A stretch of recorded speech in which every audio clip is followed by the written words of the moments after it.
Savior, I come, quiet my soul.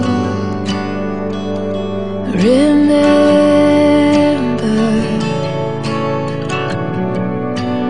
redemption's here, where your blood was spilled. Weekly Word with Dr. James. End time events. နောက်ဆုံးသောကာလနဲ့ပတ်သက်တဲ့ဖြစ်ရများအစီအစဉ်ကနေအားလုံးကိုကြိုဆိုပါရစေ။ကျွန်တော်ဒေးဗစ်ခိုင်ပါ။ဒီကနေ့ကျွန်တော်ဝင်ကဆွေးနွေးခြင်းတဲ့အကြောင်းကတော့ Damascus ဓမ္မသက်မြို့အကြောင်းပဲဖြစ်ပါတယ်။ဒီကနေ့ကျွန်တော်တို့ကမ္ဘာသတင်းတွေကိုကြည့်မယ်ဆိုလို့ရှိရင်နေ့စဉ်သတင်းတွေကတမန်ကျမ်းစာထဲမှာပါတဲ့ဖော်ပြထားတဲ့ဖြစ်ရတဲ့အကြောင်းကျွန်တော်တို့ကိုသတိပေးနေတယ်။တမန်ကျမ်းစာထဲမှာပါတဲ့ prophet ပြုချက်တွေဘလောက်အထိမှန်ကန်ခဲ့ပြီးပြီလဲဆိုတာကျွန်တော်စဉ်းစားစေချင်တယ်။အယုံကြည်ကင်းမဲ့တဲ့သူတွေရောတမန်ကျမ်းစာရဲ့ prophet ပြုချက်တွေကိုလေ့လာဖို့ကျွန်တော်စိန်ခေါ်ခြင်းတယ်။တော့ဘုရားသခင်ပြောခဲ့ပြီးတဲ့အရာတွေဘလောက်အထိမှန်ကန်ခဲ့ပြီးပြီလဲဆိုတာကျွန်တော်တွေးစေချင်တယ်။ဒီတမန်ကျမ်းစာထဲမှာဒီဖော်ပြထားတဲ့ဖြစ်ရတွေကဖြစ်နိုင်ဖို့မရပါပဲ။ဘုရားသခင်ကအနာဂတ်နဲ့ပတ်သက်ပြီးသူပြောတဲ့အခါမှာသူကခန့်မှန်းပြီးပြောတာမဟုတ်ဘူး။သူကသိလို့ပြောတာဖြစ်တယ်။တမန်ကျမ်းစာထဲမှာပါတဲ့ဒီ prophet ပြုချက်တွေကမိတ်ဆွေအတွက်ကတိကောင်းဖြစ်စေသလား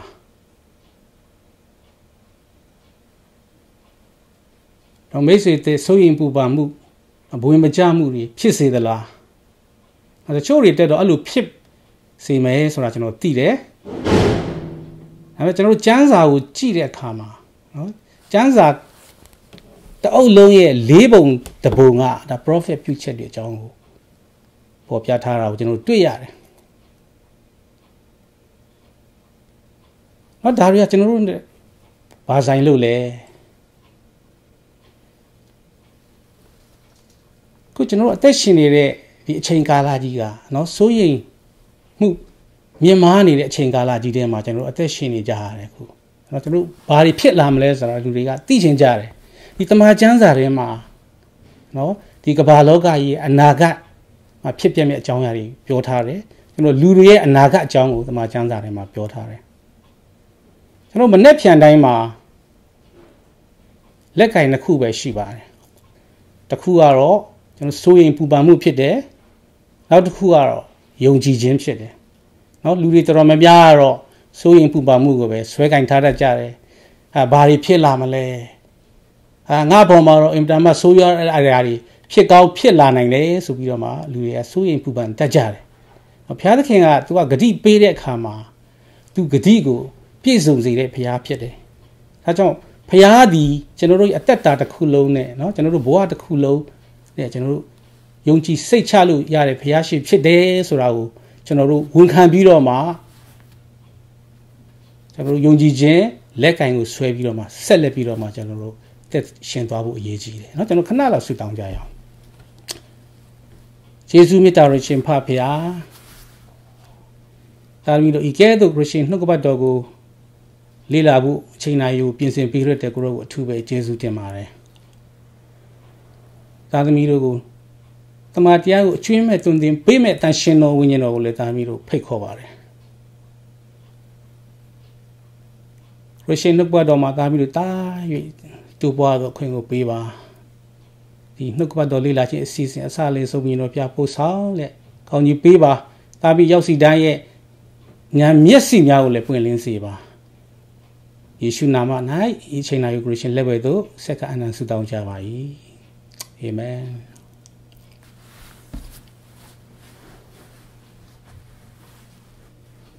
တော့ကျွန်တော်လောကမှာဖန်ဆင်းထားတဲ့အရာတွေကိုကျွန်တော်ကြည်ချင်းအပြင်အသက်ရှင်တဲ့ဖရာဖန်ဆင်းခြင်းထာဝရဘုရားရှိတယ်ဆိုတာကျွန်တော်တို့သိနိုင်တယ်တော့ကျွန်တော်တို့တမန်ကျမ်းစာကို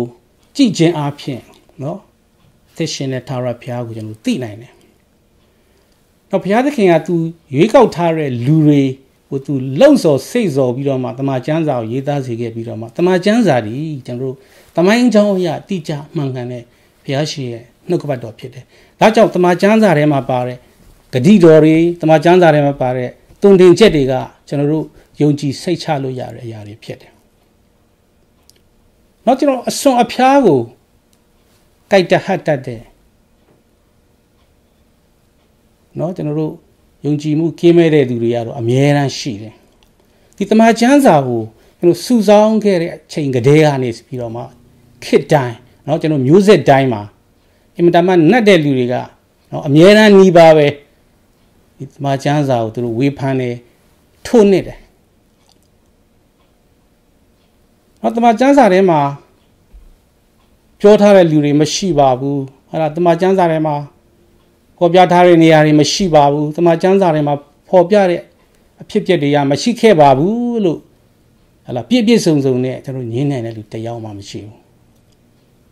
ကျွန်တော်လွန်ခဲ့တဲ့နှစ်ပေါင်း2000အတွင်းမှာအတွေးခေါ်ပညာရှင်တွေရှိခဲ့ပါတယ်ဒါပေမဲ့တမန်ကျမ်းစာမှားပါတယ်လို့ပြောနိုင်တဲ့လူတယောက်မှမရှိခဲ့ဘူးဘယ်တော့မှလည်းရှိမှာမဟုတ်ဘူးဘာကြောင့်လဲဆိုလို့ရှိရင်တမန်ကျမ်းစာတွေ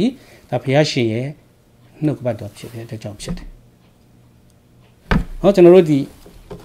ဓမ္မသက်မျိုးနဲ့ပတ်သက်တဲ့နော်ဒီ prophet ပြုချက်တွေနော်ဓမ္မသက်မျိုးကြီးပျက်စီးမယ်လို့ဖော်ပြထားတဲ့နော်ကျမ်းချက်တွေတချို့ကျွန်တော်ဖတ်ချင်တယ်လို့ကျွန်တော်ဟေရှာယအနာဂတိကျမ်းအခန်းကြီး18ကနေကျွန်တော်စဖတ်ချင်တယ်နော်ဟေရှာယအနာဂတိကျမ်းအခန်းကြီး18အငယ်1ဘာပြောထားတယ်လဲဆိုလို့ရှိရင်ဓမ္မသက်မျိုးနဲ့ဆိုင်သောဗျာဒိတ်တော်ကကြည့်ရှုလော့ဓမ္မသက်မျိုးသည်မျိုးမဖြစ်အောင်ပျက်စီးရာပုံဖြစ်ရ၏เนาะကျွန်တော်တို့အငယ်3လောက်ကနေကျွန်တော်ပြန်ဖတ်ကြည့်မယ်ဆိုလို့ရှိရင်ဓမ္မသက်မျိုးနဲ့ကြံကျွင်းသောရှုရိပြည်၌မင်းအာဏာမရှိရသူတို့သည်ဣသေလအမျိုးသားတို့၏ဘုံအတည်ကဲ့သို့ဖြစ်ရကြလိမ့်မည်ဟုကောင်းကင်ဘုံချေအရှင်ထာဝရဘုရားမိန့်တော်မူ၏เนาะကျွန်တော်နောက်ထပ်ယေရမိအနာဂတိကျမ်းအခန်းကြီး49ထဲကနေကျွန်တော်ဖတ်ချင်တယ်ယေရမိအနာဂတိကျမ်းအခန်းကြီး49ကျွန်တော်အငယ်23ကနေပြီးတော့မှ29အထိကျွန်တော်ဖတ်ချင်တယ်ဓမ္မသက်မြို့ကိုရည်မှတ်သောစကားဟုမူကားဟာမတ်မြို့နှင့်အာပတ်မြို့တို့သည်မကောင်းသောသတင်းကိုကြားသောကြောင့်အဆက်ကွဲ၍စိတ်ပြက်လျက်ရှိကြ၏ပင်လေတိုင်အောင်စိုးရိမ်စရာရှိသောကြောင့်ငြိမ်ဝှက်ခြင်းသို့မရောက်နိုင်ဓမ္မသက်မြို့သည်အားလျှော့ပြီးပြေးအံ့သောငါကိုလှဲ့ပြီးတုန်လှုပ်လျက်နေ၏ဒုက္ခဆင်းရဲကို၎င်းသားဖွာသောမိမခံရတဲ့ကဲ့သို့ပြင်းစွာသောဝေဒနာကို၎င်းခံရ၏အတည်ရှိသောမြို့ငါဝမ်းမြောက်เสียမြို့သည်အဘဲကြောင့်မကြံကျွင်းရသည်နီတို့ဖြစ်၍ထိုမြို့သားလူလင်တို့သည်လမ်းမတို့၌လဲ၍ထိုနေ့တွင်စစ်တရေအပေါင်းတို့သည်ဆုံးရှုံးကြလိမ့်မည်ငါသည်လည်းတပတဲ့မြို့ရိုးကိုမိရှို့၍ပေဟဒတ်၏နန်းတော်တို့ကိုလောင်စေမည်ဟုကောင်းကင်ဘုရားရှင်ထာဝရဘုရားမိန့်တော်မူ၏เนาะကျွန်တော်အလားတူကျွန်တော်ဇာခရိအနာဂတိကျမ်းအခန်းကြီး9ကိုကျွန်တော်တို့ကြည့်မယ်ဆိုလို့ရှိရင်လည်းဒီဓမ္မသက်မြို့အကြောင်းကိုပေါ်ပြထားတာကိုကျွန်တော်တွေ့ရပါတယ်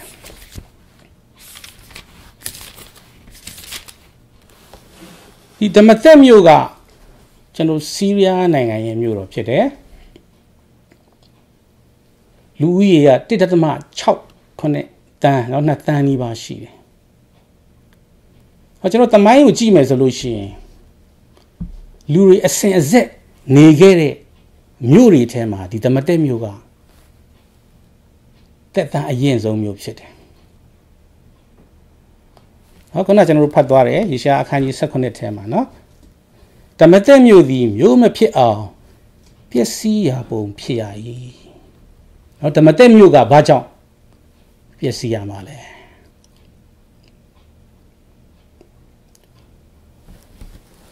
ကျွန်တော်တို့အရှေ့လယ်ပိုင်းနိုင်ငံတွေကသူတို့ရဲ့ ဘုံရန်သူလို့သူတို့သတ်မှတ်ထားတဲ့နိုင်ငံကအစ္စရေးနိုင်ငံဖြစ်တယ်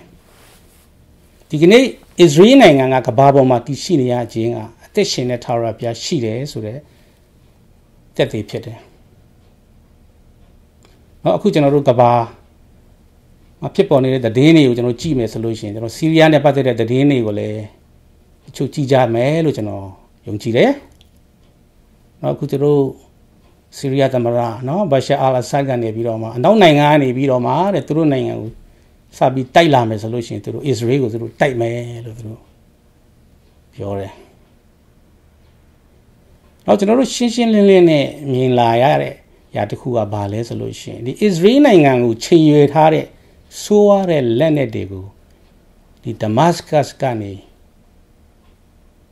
ကုန်သွယ်တဲ့လမ်းကြောင်းဖြစ်စေတယ်ဆိုတဲ့အချက်ဖြစ်တယ်နော်အစ္စရေးကသူတို့နိုင်ငံရဲ့လုံခြုံရေးကို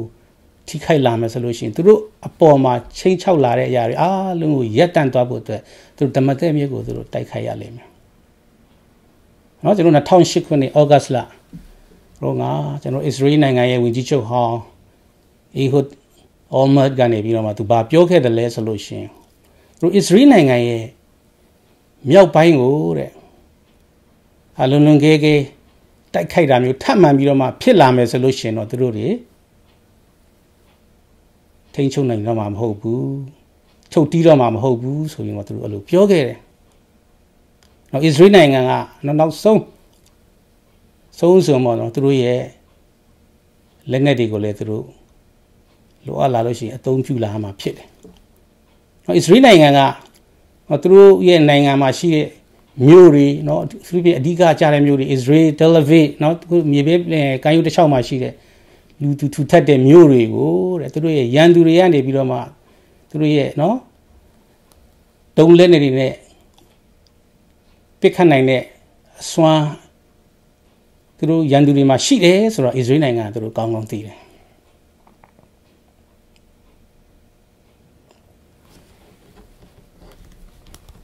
နော်ခုနကျွန်တော်တို့ဖတ်သွားတဲ့ယေရှာအခန်းကြီး18မှာနော်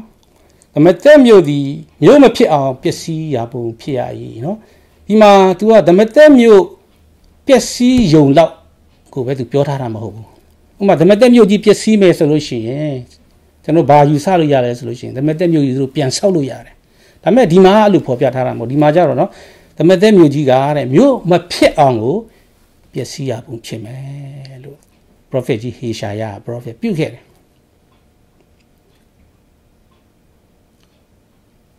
နောက်ကျွန်တော်တို့ဒီဓမ္မသက်မြို့ရဲ့ဂျမာဇိုနော်ပြက်ကင်းအကြောင်းကို prophet ပြုထားတဲ့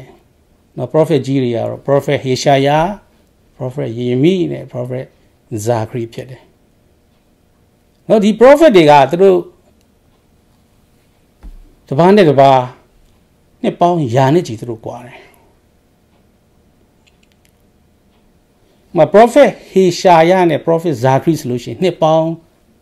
200ကျော်ကွာတယ်နောက်တချို့ကျမ်းစာဆရာတွေကသူတို့ဘယ်လိုပြောလဲဆိုလို့ရှိရင်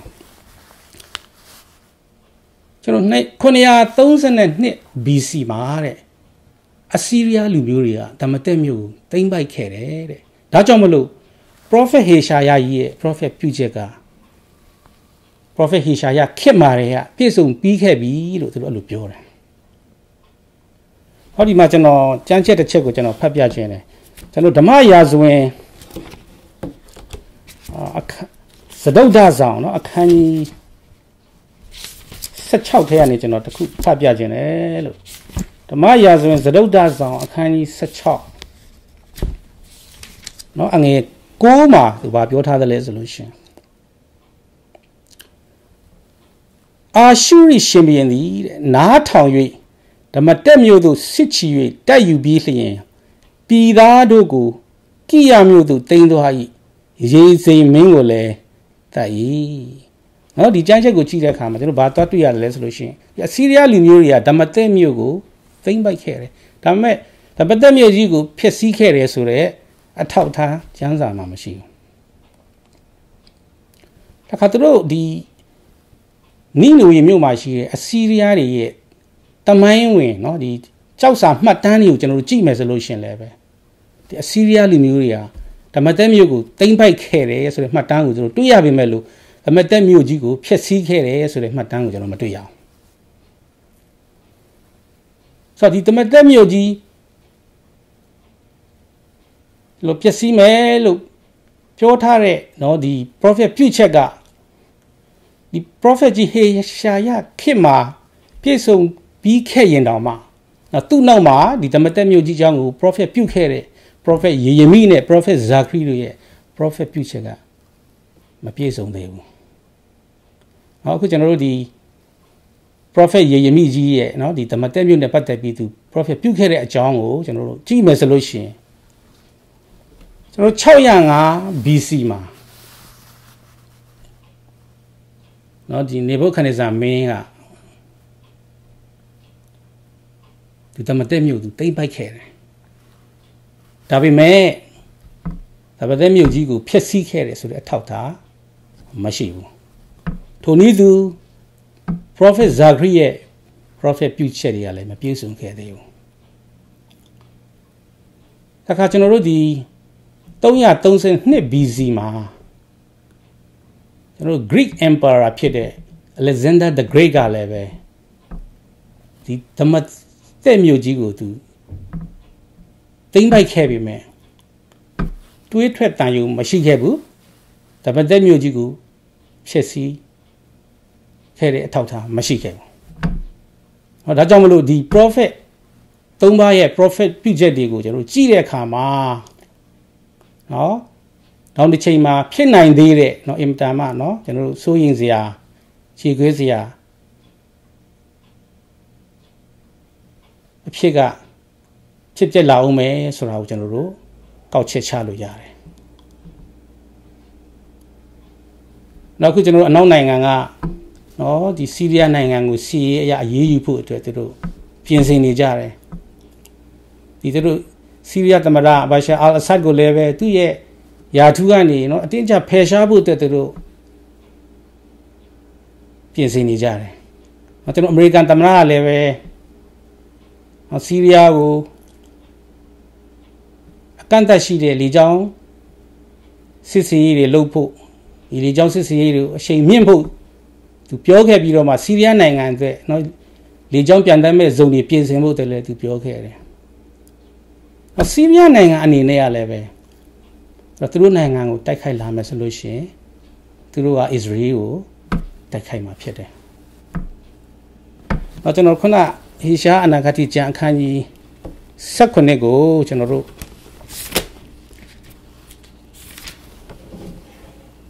ခန်းငယ်3ထိကျွန်တော်တို့ဖတ်တယ်ဒီကျွန်တော်တို့4လောက်ကနေကျွန်တော်ဆက်ပြီးတော့မှကြည့်မယ်ဆိုလို့ရှိရင်ကျွန်တော်ဘာလို့သွားတွေ့ရမလဲဆိုလို့ရှိရင်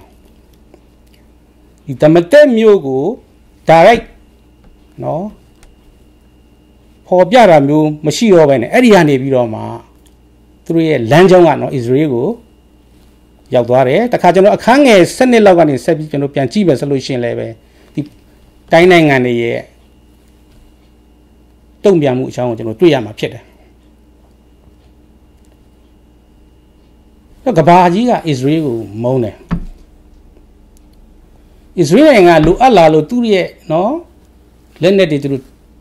အသုံးပြုလာမယ်ဆိုလို့ရှိရင်အစ္စရေးနိုင်ငံပေါ်မှာမုန်းတီးမှုကအင်မတန်မှကြီးထွားလာမှာဖြစ်တယ်အစ္စရေးနိုင်ငံကဒါသူတို့အတွက်တရားတယ်မျှတတယ်လို့သူတို့ဘလို့ပဲရှင်းရှင်းသူတို့လိုအပ်လာလို့ဒီလိုနျူကလ িয়ার လက်နက်တွေသူတို့တုံးလာပါတယ်လို့ဘလို့ပဲရှင်းပြအစ္စရေးနိုင်ငံပေါ်မှာမုန်းတီးမှုကပောက်ကွဲသွားမှာဖြစ်တယ်နော်အဲ့ဒီအခြေအနေတွေကနေပြီးတော့မှကျွန်တော်ရေစကြည်လအနာဂတ်ကျမ်းခန်းကြီး38နဲ့39မှာပါတဲ့เนาะကျွန်တော်တို့ရုရှားနဲ့အီရန်ကနေဥဆောင်ပြီးတော့မှအစ္စရေးကိုတိုက်မဲ့စစ်ပွဲတွေအထိဥတည်သွားနိုင်တယ်ကျွန်တော်မကြခင်ကပဲเนาะကျွန်တော်အီရန်နိုင်ငံရဲ့သတင်းအေဂျင်စီတစ်ခုကသူဘယ်လိုဖော်ပြခဲ့တယ်လဲဆိုလို့ရှိရင်ရုရှားရဲ့တရုတ်ရဲ့အီရန်ရဲ့เนาะသူတို့ဆီးရီးယားရဲ့ပေါင်းပြီးတော့မှဆီးရီးယားရဲ့ပိုင်တဲ့ထဲမှာသူတို့ရဲ့ဂုံးပေါ်မှာရေပေါ်မှာပူတွဲစီရေးလေ့ကျင့်ဖို့အတွက်သူတို့ပြောခဲ့တယ်ခုကျွန်တော်တို့ဒီလက်ဘနွန်နိုင်ငံရဲ့တောင်ပိုင်းမှာအခြေစိုက်တဲ့ Hezbollah အဖွဲ့တွေ နော်ဆီးရီးယားနိုင်ငံနဲ့အီရန်နိုင်ငံကလည်းပဲအစ္စရေးကိုချိန်ချောက်နေတယ်ကိုအီရန်နိုင်ငံဆိုလို့ရှိရင်သူတို့နျူကလ িয়ার လက်နက်ပိုင်ဆိုင်ဖို့အတွက်သူတို့ကြီးကျယ်သူတို့စူးစမ်းနေတယ်ဒီနျူကလ িয়ার လက်နက်ကိုဒါသူတို့ပိုင်ဆိုင်မယ်ဆိုလို့ရှိရင်အစ္စရေးကိုသူတို့ကမ္ဘာမြေပုံပေါ်ကနေသူတို့ဖျောက်ပစ်ဖို့သူတို့အများတန်းသူတို့ပြောတယ်နော်အစ္စရေးကတော့အဲ့လိုအဖြစ်ခံမှာမဟုတ်ဘူးသူတို့ကတော့လက်ဦးမှုရယူပြီးတော့မှသူတို့ဆင်နွှဲမှာဖြစ်တယ်တခါအီရန်ကလည်းသူတို့နိုင်ငံကိုတိုက်ခိုက်လာမယ်ဆိုလို့ရှိရင်ခုနကျွန်တော်ပြောတဲ့သူရဲ့မဟာမိတ်အဖွဲ့တွေဖြစ်တယ် Hezbollah နဲ့ဆီးရီးယားလည်းပဲအစ္စရေးကိုတိုက်ခိုက်လိုက်မှာဖြစ်တယ်ခုဆိုလို့ရှိရင်ကျွန်တော်တို့ဒီ Hezbollah တွေစီမှာအင်မတန်မှဖြုံလောက်တဲ့လက်နက်တွေသူတို့မှာပိုင်ဆိုင်နေဆိုတာကျွန်တော်တို့သိတယ်နော်သူတို့ဟာလာအဝေးနော်ဒီဒုံးပြန်လက်နက်တွေဆိုလို့ရှိရင်သူတို့1200ကျော်သူတို့မှာရှိတယ်ဆိုတော့သူတို့အစ္စရေးနိုင်ငံရဲ့အဓိကကျတဲ့မြို့တွေကိုသူတို့ရဲ့နော်ဓာတုလက်နဲ့ဇီဝလက်တွေနဲ့အဲ့လိုနော်တကက်ဒုံးလက်တွေတွေသူတို့တိုက်ခိုက်ဖို့အဆင်သင့်ရှိနေတယ်ဆိုတာကိုလည်းကျွန်တော်တို့သတင်းတွေထဲကနေကျွန်တော်တို့သိရတယ်အခါဆီးရီးယားနိုင်ငံဆိုလို့ရှိရင်သူတို့မှလည်းပဲလက်နဲ့အင်မတန်မှတောင့်တင်းခိုင်ပါတယ်ဆိုတော့ကျွန်တော်တို့သိရတယ်သူတို့မှဓာတုလက်နဲ့တွေရှိတယ်ဇီဝလက်နဲ့တွေရှိတယ်လူတွေအစုလိုက်အပြုံလိုက်တီးကြီးစီနဲ့လက်နဲ့တွေလည်းပဲသူတို့မှရှိတယ်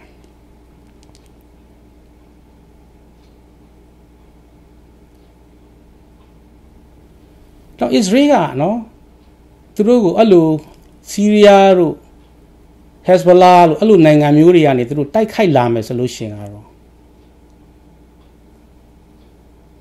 နောက်ဆုံးသူတို့ရဲ့နျူကလ িয়ার လက်နက်တွေသူတို့စပြီးတုံးလာတော့မှာဖြစ်တယ်ခုသူတို့အစ္စရေးနိုင်ငံရဲ့ဝန်ကြီးချုပ်ဖြစ်တဲ့ဘင်ဂျမင်နတန်ယာဟူကသူဘာပြောခဲ့တယ်လဲဆိုလို့ရှိရင်သူတို့အစ္စရေးမှာတဲ့သူတို့ရွေးချယ်မှုတစ်ခုပဲသူတို့မှာရှိတော့တယ်တဲ့အဲ့ရွေးချယ်မှုကဘာလဲဆိုလို့ရှိရင်ရန်သူရဲ့နျူကလ িয়ার အဆောက်အအုံတွေကိုသူတို့အတင်းအကျပ်သူတို့ဖျက်ဆီးပစ်ဖို့ပဲကြံတော့တယ်တဲ့နော်အဲ့လိုလှုပ်ဆောင်မယ်ဆိုလို့ရှိရင်နော်ပောက်ကွဲတော့မဲ့အချိန်တွေကိုသူတို့မီးတောက်လောင်စေမှာဖြစ်တယ်နော်အဲ့အခြေတွေကနေပြီးတော့မှကျွန်တော်ခုနပြောတဲ့ယေဇကေလနာဂတိကျမ်းအခန်းကြီး38နဲ့39မှာဖော်ပြထားတယ်နော်ရုရှားနဲ့အီရန်နဲ့ဦးဆောင်ပြီးတော့မှအစ္စရေးကိုတိုက်မဲ့တကယ်စစ်ပွဲတွေအထိကိုသူတို့ဦးတည်သွားနိုင်တယ်ဆိုတာကျွန်တော်တို့တွေ့ရတယ်ခုတမန်ကျမ်းစာထဲမှာပါတဲ့နော်ဖော်ပြထားတဲ့ဒီဖြစ်ရပ်တွေအတွက်ဘုရားသခင်ပြင်ဆင်ပေးတဲ့လက္ခဏာတွေကိုကျွန်တော်တို့တွေ့နေရပြီကျွန်တော်တို့တွေဒီနော်အသင်းတော်ခေတ်ရဲ့နောက်ဆုံးမျိုးဆက်တွေဖြစ်တယ်လို့ကျွန်တော်ယုံကြည်တယ်။ကျွန်တော်မကြခင်ရောက်လာတော့မဲ့ခေတ်အဆုံးဖြစ်တဲ့ဏိဂုံးကိုညွန်ပြနေတဲ့များစွာသောဖော်ပြချက်တွေကိုကမ္ဘာမြင်ကွင်းပေါ်မှာကျွန်တော်မြင်တွေ့နေရပြီဖြစ်တယ်။အဆုံးအတွက်ပြင်ဆင်တဲ့အဓိကအထောက်ထားတွေကမ္ဘာသမိုင်းမှာအခုလိုစုံလာတာမျိုးတွေတခါမှမဖြစ်ခဲ့ဘူးခုတမန်ကျမ်းစာထဲမှာဖော်ပြထားခဲ့တဲ့အတိုင်းပဲကမ္ဘာနဲ့အနှံ့ကိုပြန့်နှံ့သွားတဲ့ဂျူးလူမျိုးတွေအစ္စရေးနိုင်ငံတဲကိုဝင်ရောက်လာကြပြီ1948ခုနှစ်က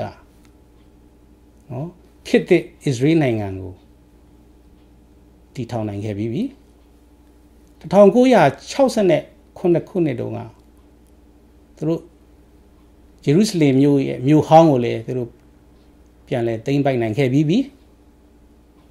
ခုရုရှားနိုင်ငံကကမ္ဘာပေါ်မှာအင်အားကြီးတဲ့နိုင်ငံတစ်ခုအနေနဲ့ထောင်တက်လာခဲ့ပြီအခုအာရပ်နိုင်ငံတွေကအစ္စရေးအပေါ်မှာမုန်းတီးမှုတွေကိုလည်းကျွန်တော်တို့မြင်တွေ့နေရပြီခုကမ္ဘာဥရောပသမဂ္ဂကြီးရဲ့တီထောင်တိုးတက်လာတာကိုလည်းကျွန်တော်တို့မြင်တွေ့နေရပြီပြန်လဲဆန်းသစ်လာတဲ့ နော်ရောမအင်ပါယာကြီးရဲ့အစကိုလည်းကျွန်တော်တို့မြင်တွေ့နေရပြီခုကျွန်တော်တို့ကဘာနဲ့အဝမ်းမှာဖြစ်တဲ့မြင်ကလျင်ဘေးတွေမြင်ကလျင်တန်းတွေအစာငတ်မှုခေါင်းပါဘေးတွေနော်စစ်မဲ့ဘေးတွေကိုလည်းကျွန်တော်တို့ကြားနေကြပြီအသင်းတော်တွေတော်တော်များများကသူတို့ရဲ့ရှေးရိုးတမန်ကျမ်းစာလာယုံကြည်ချက်တွေကနေပြီးတော့မှသွေးဖီလာနေပြီဆိုတာကိုလည်းကျွန်တော်တို့တွေ့နေရပြီကမ္ဘာဘာသာရေးနဲ့ကမ္ဘာအစိုးရရဲ့အခြေခံလှုပ်ဆောင်ချက်တွေအုပ်ပြချတာကိုလည်းကျွန်တော်တို့တွေ့နေရပြီ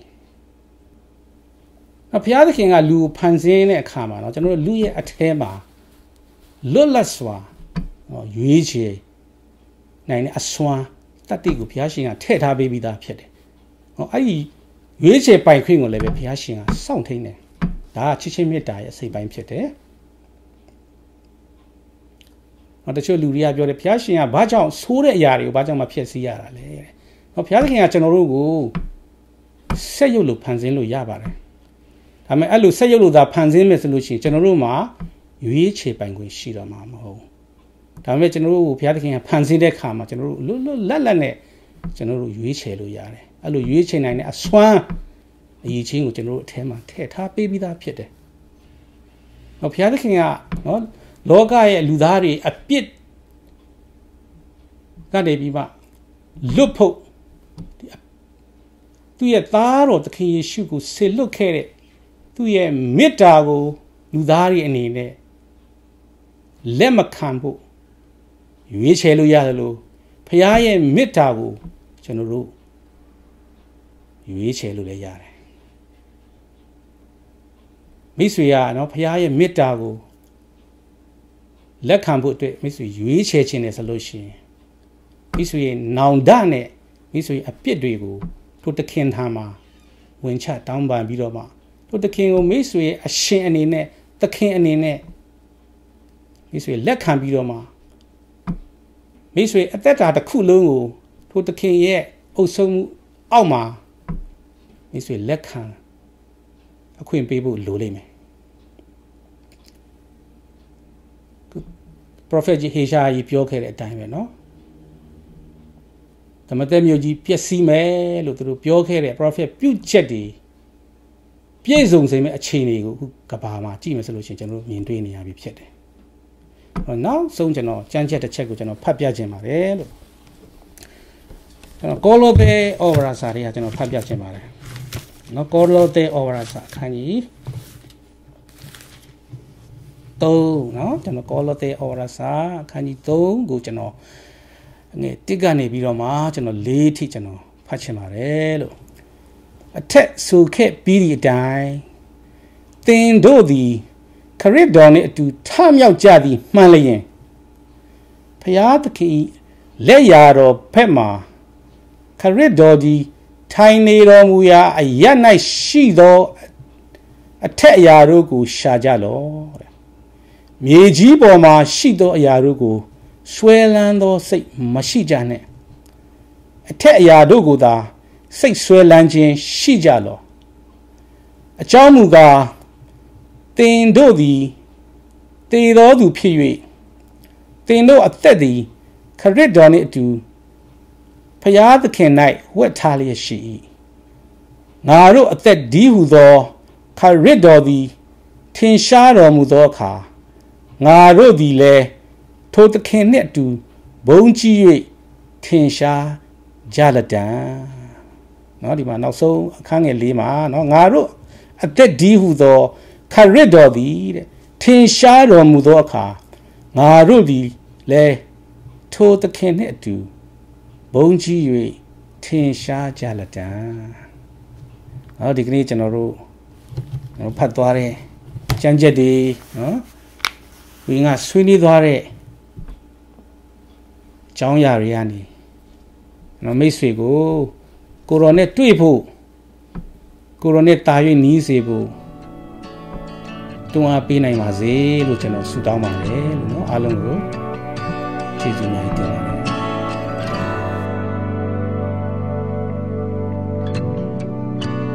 Savior, I come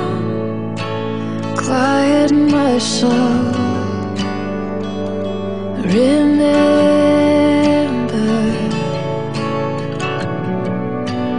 redemption's hill, where your blood was spilled.